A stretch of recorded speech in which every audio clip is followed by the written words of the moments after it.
Snap.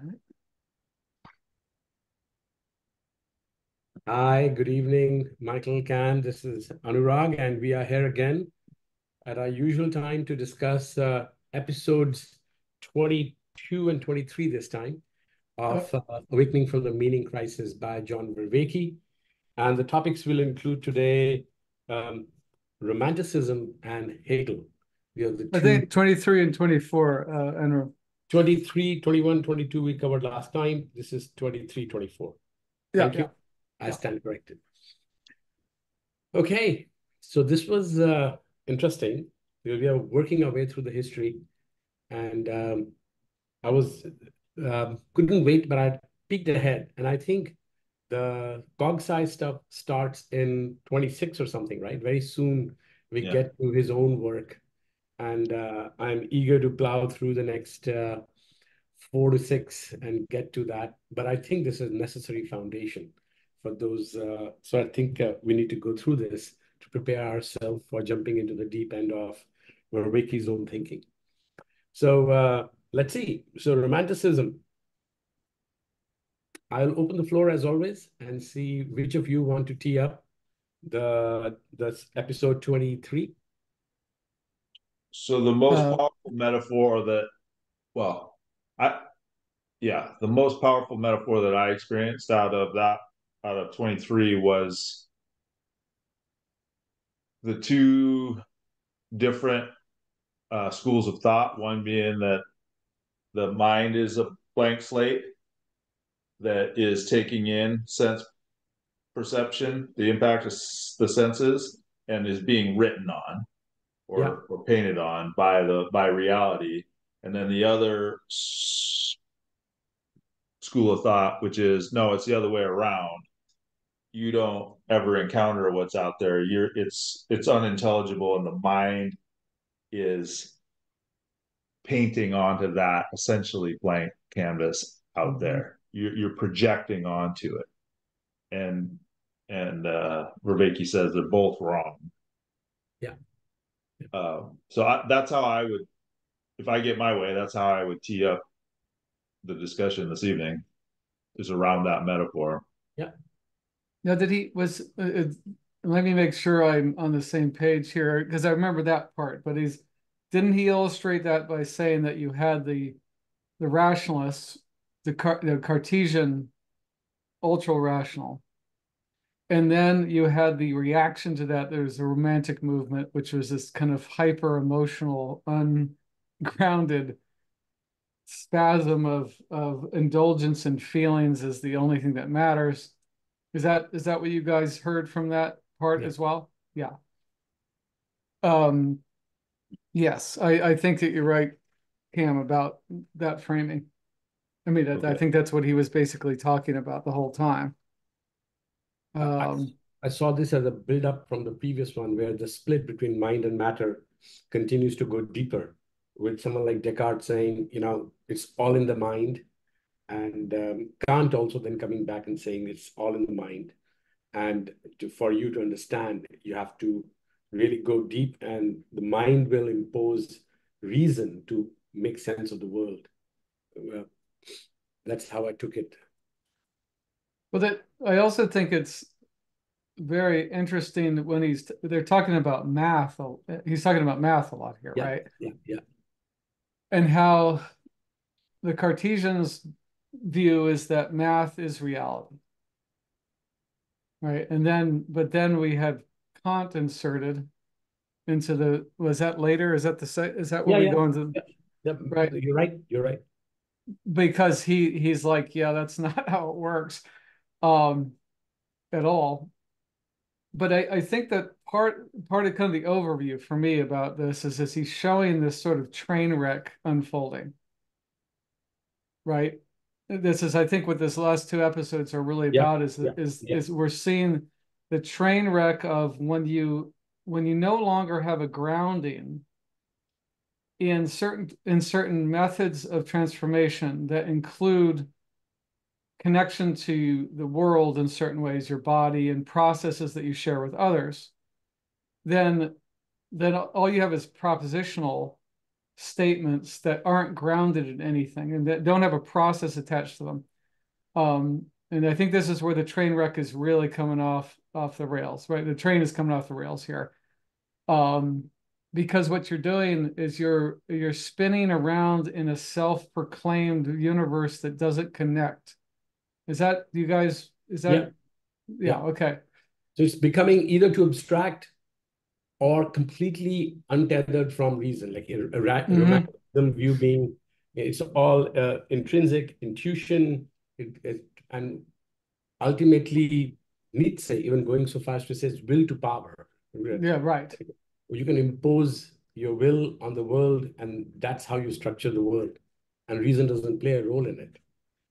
I mean, I mean, I have to say, reading these two really struck home for me because I can really relate to what he says about the romantic comedies being these absolute absurd fantasy worlds of that are really disconnected from anything real or helpful, I guess, is kind of what he's saying. I think he says that they're all bullshit, which I think is true. And then it sets a model that people to follow that they're just going to fall off a cliff if they follow that because it's not grounded in anything really useful, I guess is a good word to put it. And also what I also got from this is he's showing this, in his opinion at least, the seeds that were planted into the most, destructive ideological sort of ways of thinking that now are absolutely blossoming all over the place in our world. I mean, as I reading it, I was just kept thinking about all these things I read and I'm seeing in the world now and things that people are believing. And I'm like, before it's like, how did they get there? And now, well, here we go. I mean, this is at least one version of how we got here, is that untethering from certain important structures of how you sort experience and how you transform how you relate being completely off the rails, and there's no system that's universal or even semi-universal to sort those things out. And I think that's what we're really looking at here. And again, I think in this episode, he also brings up that the logical endpoint of this, even if you apply reason, but you decouple it and say reason is simply material understanding of the world, and there's nothing transcendent about it. And even if you keep understanding the world through reason, rationality, at some point you can't get to values at all. And he actually brings up Richard Dawkins as an example of an atheist, modern atheist, who is obviously very scientific minded, very grounded, very rational in that sense of the word, but cannot get off the ground beyond that to talk about what it means to have transcendent experiences. That I thought was an interesting pointer of how far the modern view has gone, the materialist view has gone. Yeah, I agree. And now there was part of this, I was wondering if you guys, see if I can find it, that was hard for me to fully understand the structure that Vervaeke was putting forth. And I think it was Kant. Yeah. So about how we sort out data and then categorize it in a certain way. And he was using lines and in the box and all that stuff. I'm not sure I understand what he was trying to get at exactly. I thought I maybe, but sometimes Vervaeke has a way of explaining things that is not super accessible to me. Let's see, where it is here. Let me see if I can find it. But oh yeah, so the new Kantian understanding of grammar of how the mind operates. That's what he was talking about. So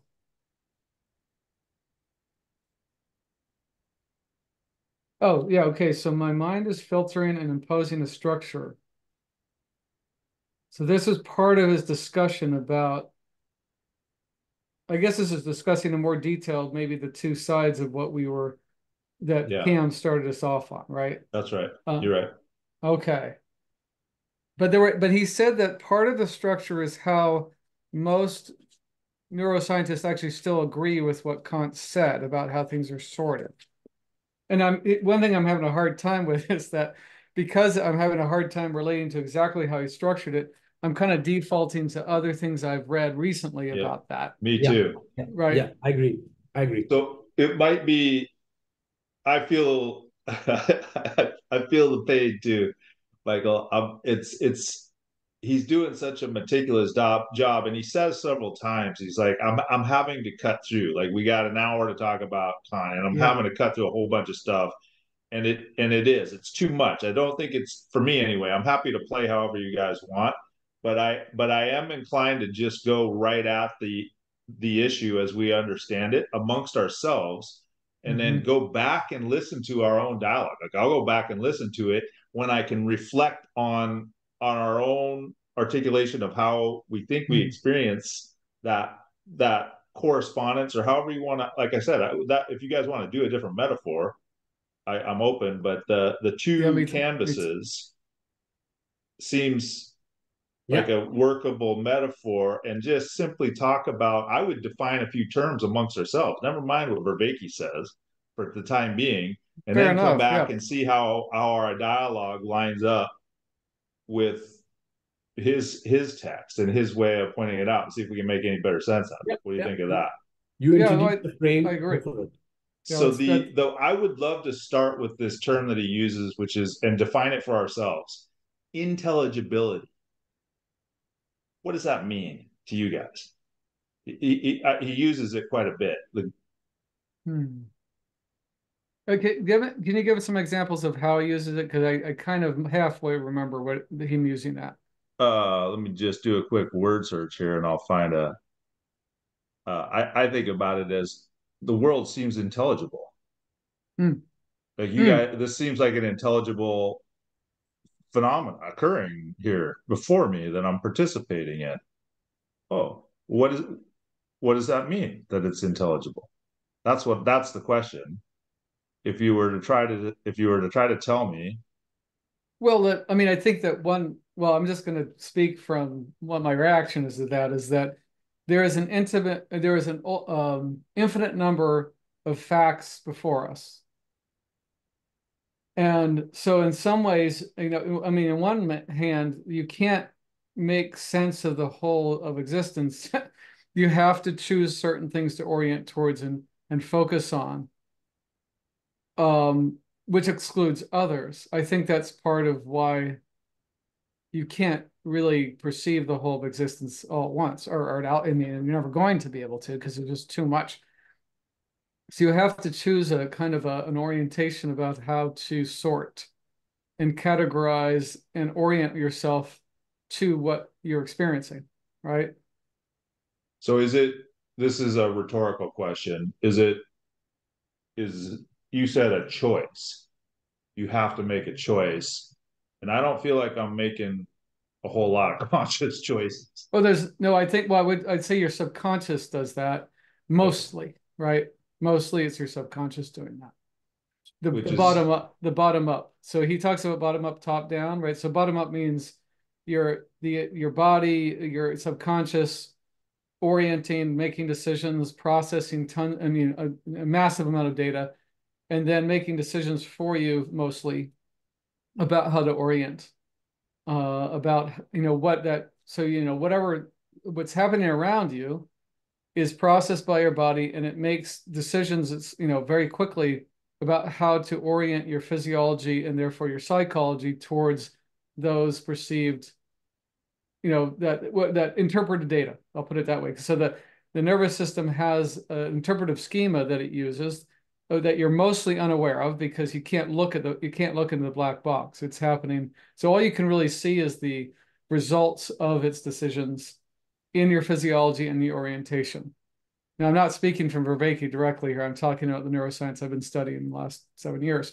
So, and Peterson talks about this too. He says, we have to create an interpretive schema so that we can know what to aim at, right? Because if you don't have an aim, you can't move forward towards anything. you look Um, like you wanted to say something, Anya. Anurag. Oh, there you are. Yeah, you Yes, I was froze. trying to bring this intelligibility question back to the frame of the chapter 27, episode Oh, please 23. do. Yeah, if you can And do that, I'd the be way I grateful. took intelligibility to mean, if you look at Kantian view of intelligibility, how do you make sense? What's intelligible? The framework was, look, math is really good at describing the world. We can make predictions with math and calculations and all that. But his take is it's intelligible only because we live in our head and our mind is primary and the math is in the head. Oh, right. Math has Thank you. That's properties right. of the head, the categorical, right? So because math has properties of the head, when I make sense of the world, what I'm doing is applying reason, but not to the world outside, which is inaccessible. I'm just channeling Kant per Vervaeke. Like not uh, um, because my mind is inaccessible, reality is inaccessible to my mind, but I make sense of it because my mind already has mathematical structures, mathematics embedded in it. Mhm. And therefore, when I apply reason, I'm not applying reason to the world out there. I'm applying reason to my mind in here. And that's Okay. revealing to me some logic. That's revealing to me some structure. So it's all a head game, according to Kant, right? Because the outside reality is not directly knowable. And the reason or rationality is limited to what I can think my way through. And therefore, I'm applying my reasoning or intelligibility to what he calls frames and filters. These are inside your head. And the frames and filters in my head is what gives me intelligibility, what makes me have sense of the world. Mhm. That's Kant's view.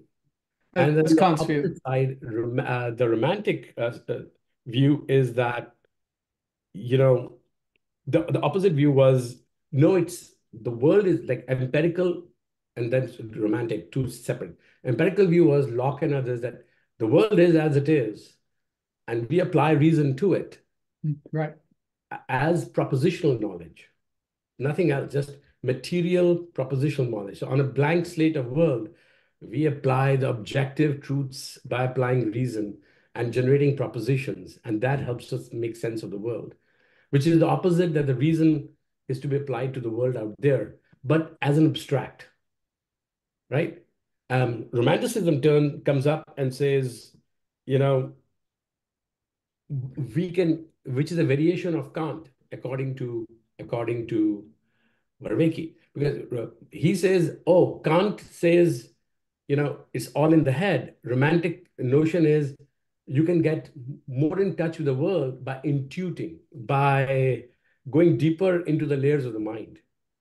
So to me, what was a really interesting one was the unlock was, this is Vervaeke saying epistemology, the way of thinking of Kant, plus the Gnostics is what Right. epistemology of almost Carl Jung is.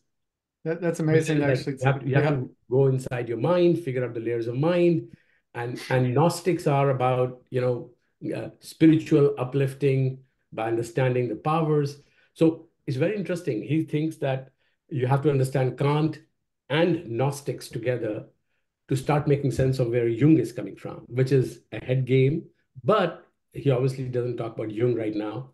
But it's still um, like this is where he parks it in this episode, right? And then he sets up saying, look, these two models, the one of saying I'm imposing my wish on the world through my mind, and it's all in the mind, or I'm imposing it externally, but I'm still intuiting it from like empirically. I'm don't have anything to aspire to.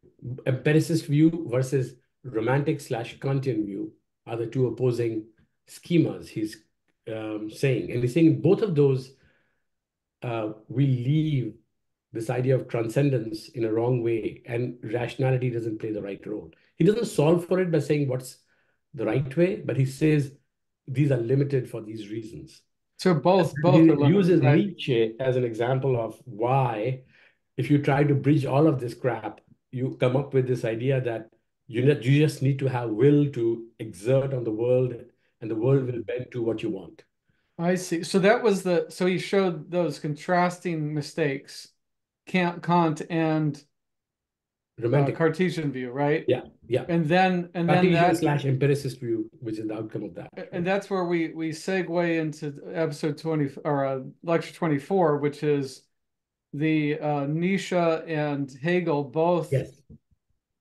really wrecking the train because they make will to power means that you can just impose your will onto reality because it's all the reality comes from your mind anyway or something like that, right? It's all a Yeah, construct, right? yeah, yeah. So that's postmodernism's seed. And then Hegel, I think he was saying that Hegel tried to unify things, but none of it connected to any sort of process beyond your mind. Did I get that right? And so you're trapped within your own mind, even though he's attempting to unify. It doesn't work because there's no grounding. There's no participatory knowing. And what was the other thing? There was two procedural knowing involved. So that's all left out. So we have these train wrecks coming because of that lack of connection to the whole Yeah. process of transformation, right? Exactly. Oh, What's okay. interesting to me is by the time he gets to Hegel and Nietzsche and Hegel, we can set up Hegel. Like either one of you wants to set up the Hegel episode because he goes pretty deep into Hegel. It was hard for me because again, there's so much detail that I know he's rushing through the detail. It was kind of hard for me to grasp all of it. It feels like he's demonstrating the process of reciprocal narrowing in Hmm. the Western civilization thought, where there's this, he goes through the series of deaths that are increasingly isolating the individual from those perspectival, procedural, participatory ways of knowing. Like it's killing off, he uses that term sapiential, which I don't really understand very well. Like those communities. There's two sections in the first part of the first episode that we went through here. What is it, 23 or 23? Yeah. Where he goes, the headers in the transcript read why a return to a traditionally religious is not viable, and then that's immediately followed by why a secular approach is not viable either. So he's showing essentially as the as that probably left hemispherically mediated way of I would that's understanding what. reality Yep. progresses in its predominance. It reaches like that critical point, right? And erupts into world war. The Right. consequence is world war, mechanized war on a global scale. Um, so in Hegel, it felt like in the last part of that episode, he was showing how that relentless walk of the rational thought process, untethered from a transcendental experience, um, walks into that essentially. Hegel lays out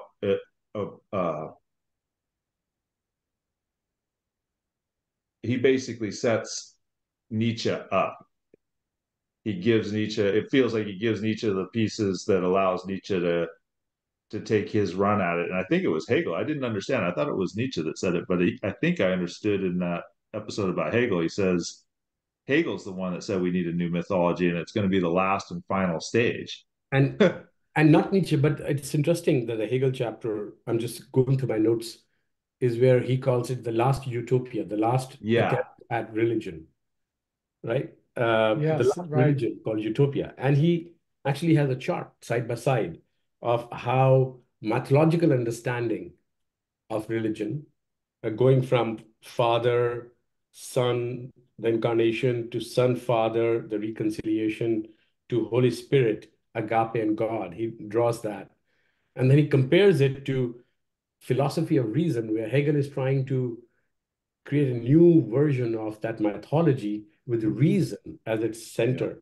And he says undifferentiated world, then it becomes differentiated, and that's like, and then it gets reintegrated, and a new identity emerges out of that. And that spirit of the whole thing, he calls it Geist, is how self-awareness emerges. So it's actually very quote unquote spiritual, or at least mathological attempt at recreating alternate structure, because religions lost because of the scientific revolution. And Hegel is trying to attempt to place reason at the center of this process of what he Oh, calls, dialectic, like how the dialectic works, and how thesis, antithesis, both differentiate and integrate, and something emerges out of it. So it's a very biological sounding process of growth. And he still brings back some idea of God or Geist, and he still brings back the idea of, secularized version of like a higher being. So it's very interesting that he is doing something which is different than everybody else before. Hegel is. Um, and he's trying to do what he called the grand synthesis of everything to reconcile and create a new religion. And then and I'll pause right here, because then he says Hegel turns out to be the godfather of all the totalitarian ideologies. And then right. he counters his own explanation of Hegel by saying how, Schopenhauer, Marx, Kierkegaard, all of them came later and basically not only were critics of Hegel, but basically dismantled and resulted in complete totalitarian ideologies of various flavors. That's how I took away from my notes. So that I want to kind of trace this so I understand it, or understand the presentation of it. So how exactly did Hegel sow the seeds of totalitarianism in the way that he did this? This is my question. So Uh, let me, if you don't mind, I can read from my notes that might yeah, set it. please. These are notes I took. Um,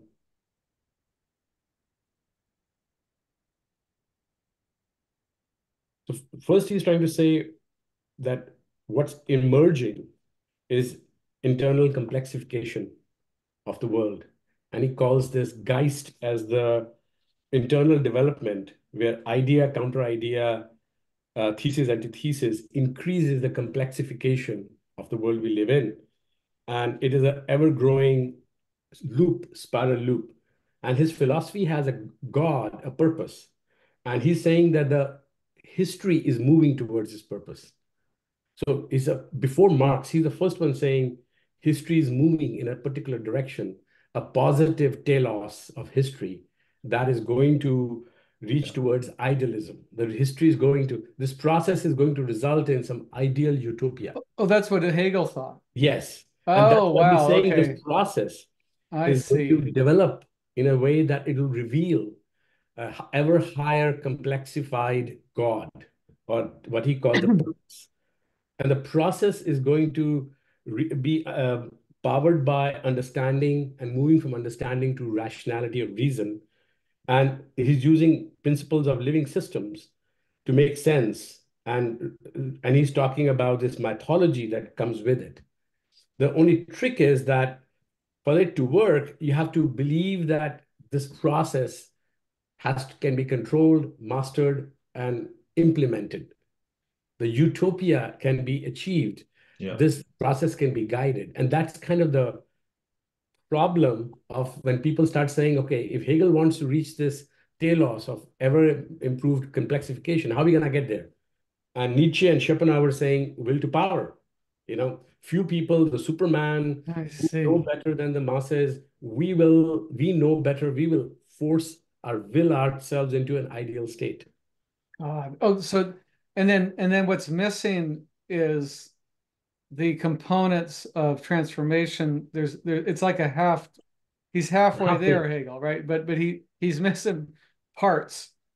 This is Yeah. so funny. It's really, it kind of makes me understand. So one of the things that Peterson says, he goes, ideologies are religions that are like missing limbs. Yes. So So, this is what he's talking about.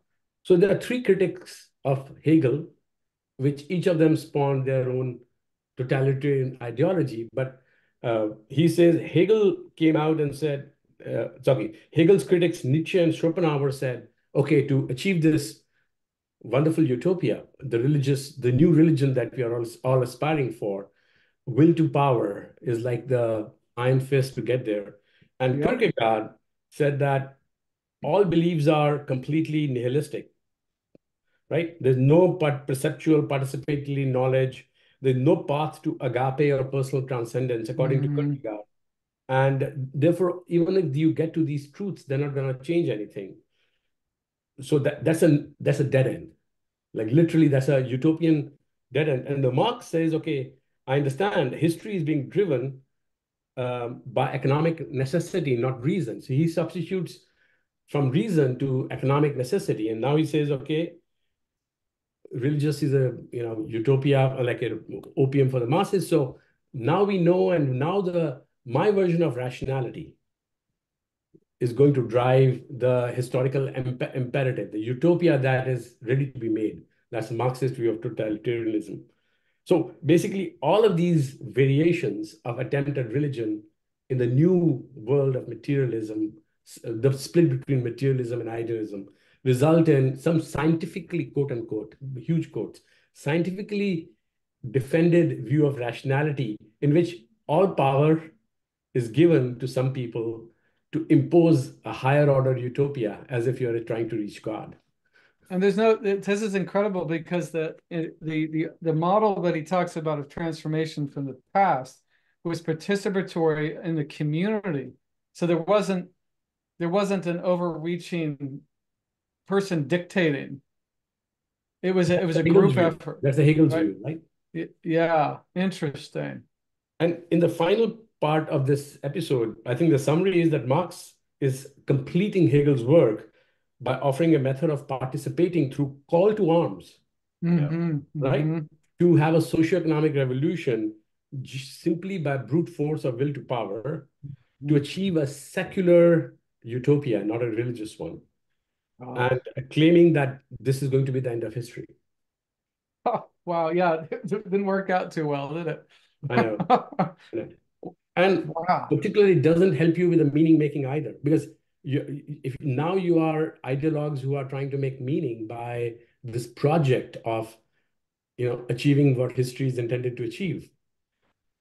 Well, and also he talks about, I mean, there's something else that he talks about that I've heard elsewhere as well, which is that when there isn't a grounding in the process of transformation, the words are hollow, right? And it's an interesting thing that I've noticed this when I listen to people who are ideological, they say words and I can't understand anything they're saying. It's like there's this it's almost like it's just rah, rah, rah, rah, rah, because there's nothing behind it. They're just parroting a structure that has no experiential or participatory grounding in their own experience. They're not, it's like it's dead words. That's one way I heard it stated.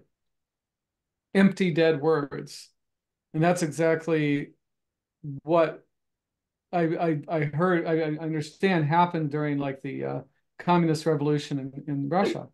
I also think that the utopia of, like he talked about Marxist and then communist, utopia becomes so strong. You are so strongly believe in the telos or the utopia that the end point, that the imperative and what needs to happen, you so strongly believe in the utopian outcome and the ideal that to you because no longer agape is no longer a choice, personal Mm-hmm. transformation is no longer a choice, humility and reflection on the limits of what you can do with your own self is no longer contested. So what's happened is that all the rationality becomes just a weapon to be deployed for achieving a utopian ideal, right?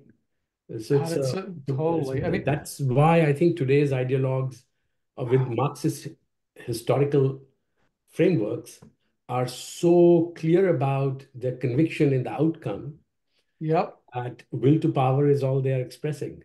All tactics are valid. It's all will to power. Well, this is amazing. I'm really grateful that you've done a more thorough job of studying this than I have, so I'm grateful for that. Um, some of the reflections of what you've just said, I see in certain institutions in the world, the medical industry, for example.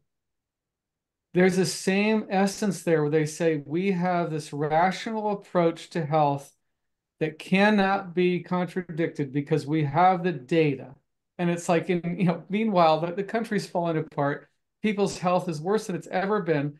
But they can't be contradicted. And I'm like, come on, it's like, the emperor has no clothes here, but you guys keep insisting that he does. And that's just one example. And then, of course, you have the Marxist, the what do you call it, postmodernists as well, with the same sort of idiocy. And then the other thing I'm seeing in the world now, and just talk about America, for example, how there's this belief in a certain perspective, I'll just politically, for example, that justifies breaking any possible rule that been laid down before or law, because the crisis is so great that we know the truth that we're going to step over every law that exists in service of our superior knowledge of the truth. Right? Yeah. Yeah. It reminds me of, have you read the book True Believers, Eric Hoffman? Yeah, 3 times. I love that book. Eric Hoffman. Yeah, have you read that, Cam? No. Oh God, that should slim be read. volume. Everyone should read that in high school. That is just such an incredible book. It's about the mindset of the true believers and across all ideologies. And I think that popped in my mind as you were describing the mindset. Yeah, but also the thing that I think is most profound about what this structure, that Vervaeke is putting forth is that, and Hoffer talks about it, is that it's actually anti-rational. So there's all this claim to rationality, but rationality has nothing to do with it. What Hoffer says is that absolute certainty by the leader of the movement is the most important thing, because people aren't looking for facts or rationality. They're looking for something certain to aim at that proves they're virtuous, something like that. Can your thoughts, reactions? Well,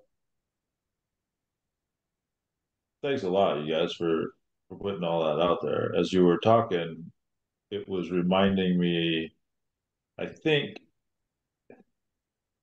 I'm gonna do a poor job of this right now, but I think what I understood with respect to Hegel was that in the there's this will, he said, before it got to will to power, it was Schopenhauer, I think, that said there were the 2 boxes. He says, okay, you got the rational sitting on top and you have the irrational sitting underneath it. And that irrational is associated with an arbitrary will to live. Yeah, that's correct. And Yeah, that's yeah. really what's running the show. And I think Hegel took that the next step, probably more than one. But what I think Hegel did was said, okay, well, how do we understand this unfolding of an arbitrary will to live? And I think I heard him say it's through the process of studying history. So being able, noticing the patterns across iterations across history as to what if that's running the show, can we recognize the pattern? And maybe it was his assertion to say, okay, I think we got it now. We can see enough of that. We can see enough history.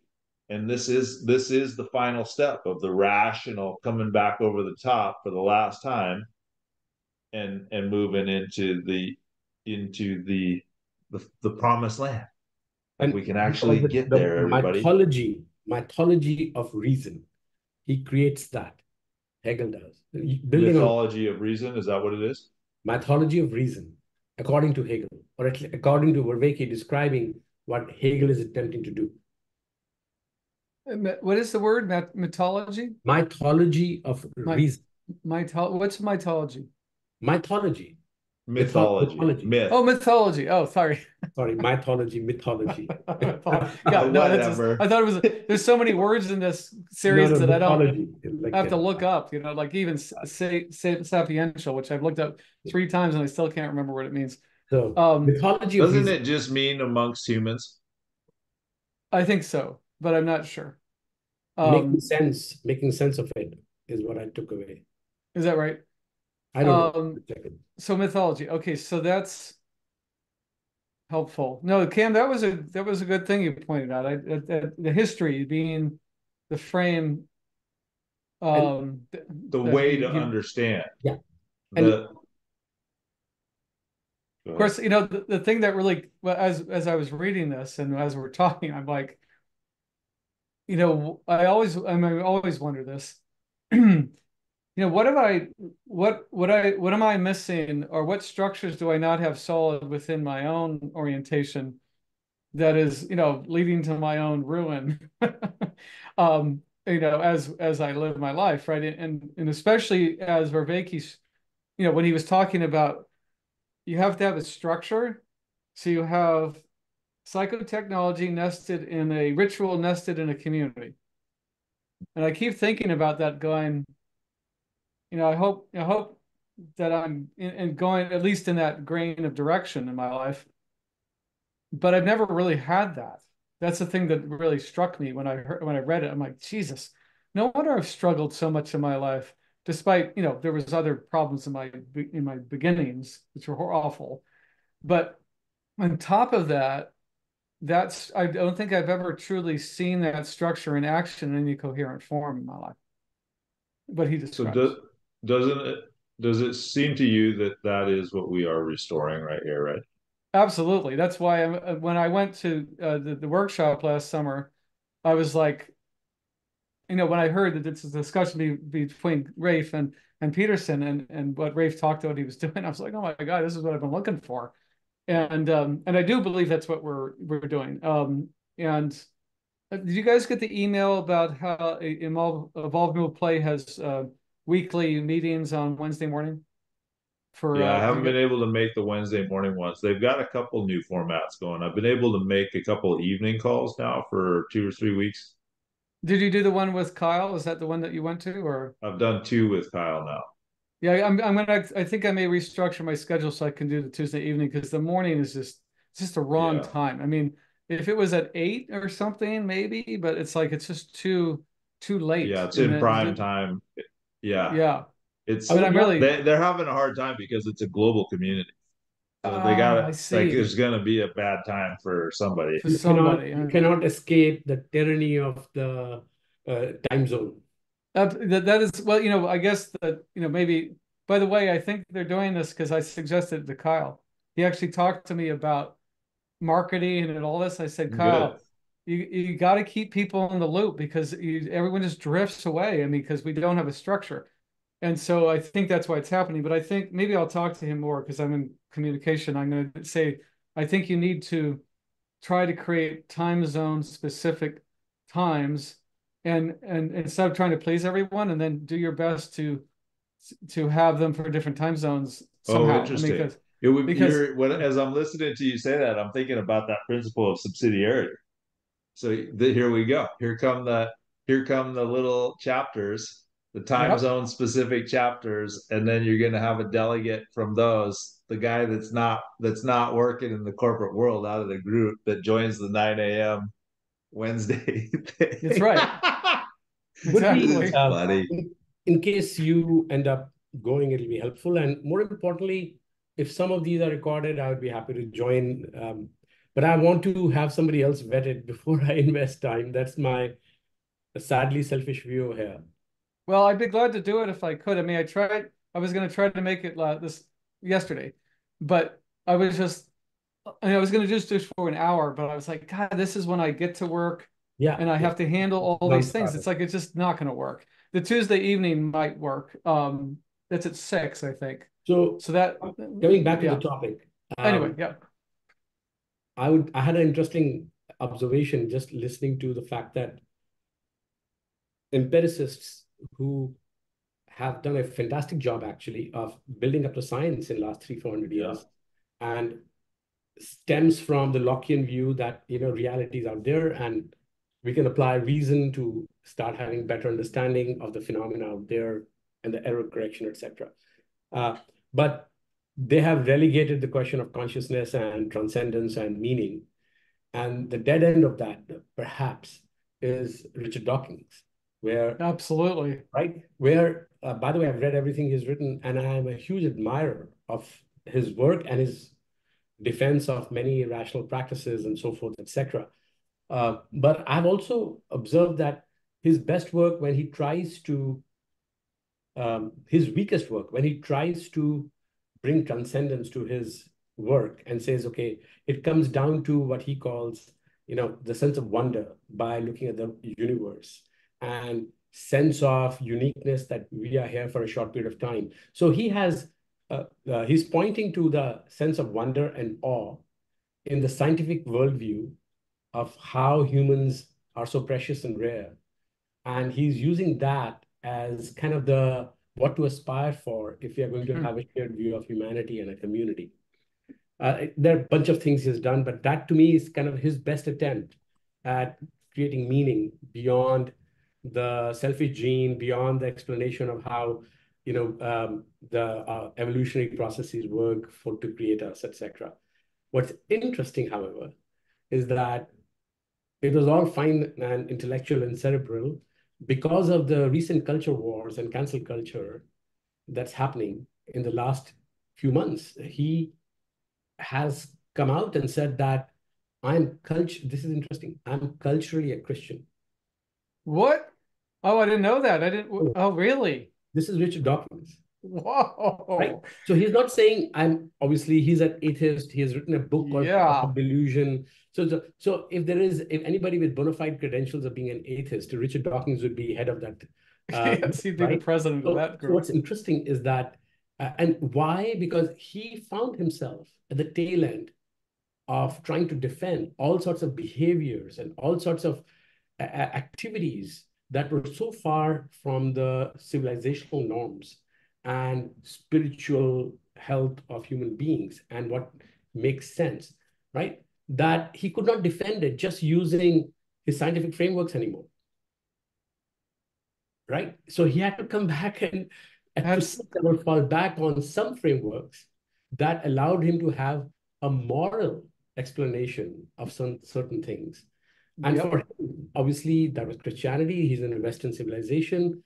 And he therefore said, I am culturally a Christian, because that allowed him to push back against the ideological irrationality of some of the extreme left, right? That is happening right now, which is quote unquote secular, right? So, Right. so he couldn't say, because he's been very good at the dogma of the right about people who have been dogmatically trying to have a naive and literalist view of God in Christianity. He's been a critic of that for 30 years, so that's not news. But what's interesting is that when he had to fight against the secular ideologues, this is where he landed. That Now, is really, thank you for that. That's and incredible. it gets interesting. I'll leave you with the last coda on that thing.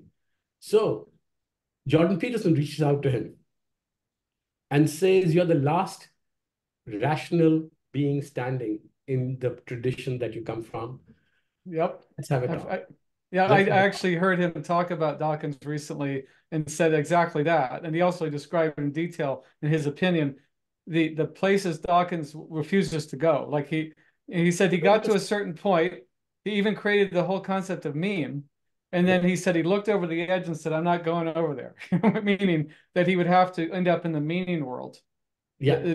Right. And he refused. I Yeah. can't go there. Yeah. Right. Yeah. So, but So now here he is. more than I think where this conversation might lead, I'm curious about. But all I'm saying is, from the conversation we are having, it points to a human need for meaning making, and you can't escape it. Absolutely. Well, I also think the other really important piece here is that, and I think Peterson's so right about this, it's amazing, that all of these movements, like the postmodernists, it's a religious movement, Yeah. but it's ideological. So it's missing parts, and that's why it's so dysfunctional. But even scientism is a religious, fanatical, blind, utopian vision sort of construct as well. So you have all Materialism. the, yeah, materialism too. Yeah, exactly. So interesting. Wow. Let's go on. Final comments on today's sessions. Any observations on the two sessions we went through? Cam?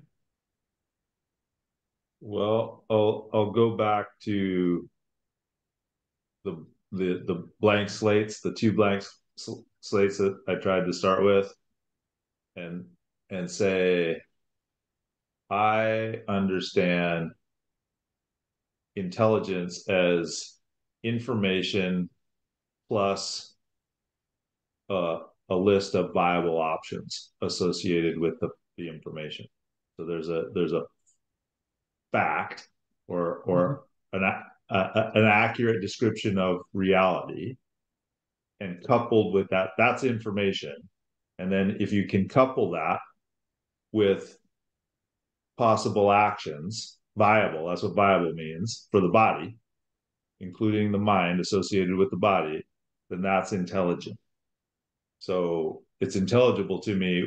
This experience of reality right now feels highly intelligible, which suggests, according to that scheme, that I've got a lot of options to move. And that is in no small part, by the grace of your attention on me. What was that the last part? It's by grace of your attention on me.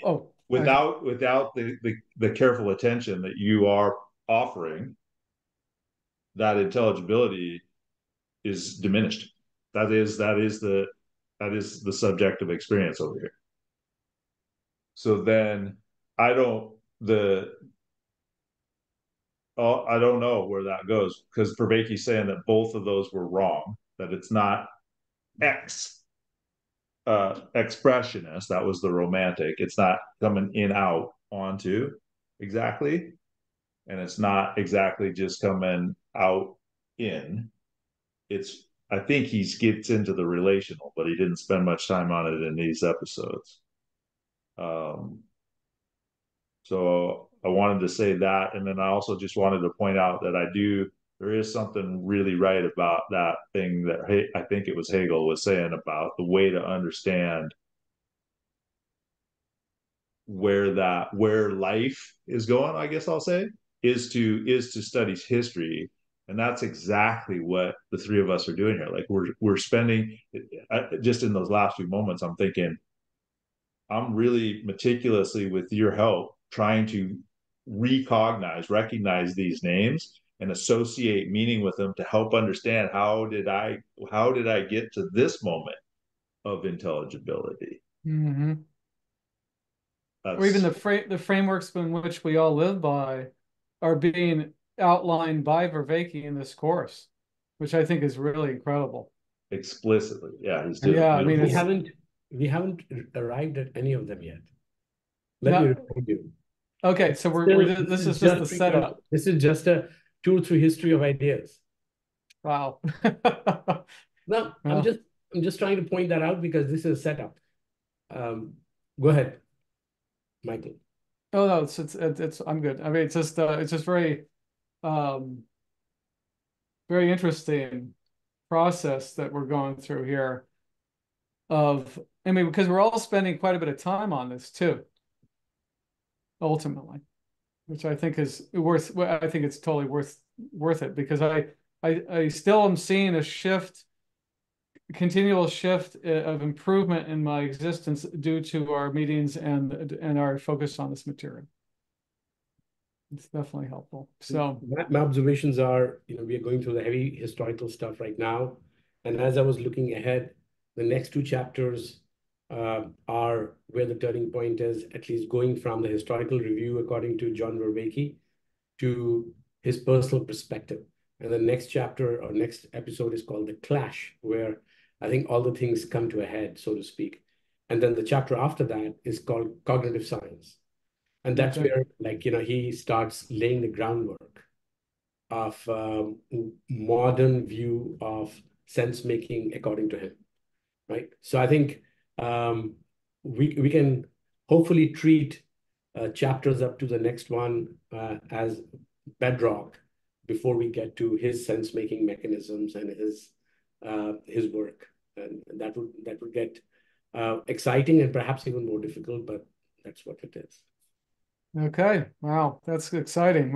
We kind of we're almost halfway through. So that's also a trip too. Yeah. So I'm going to call it a day today. Okay.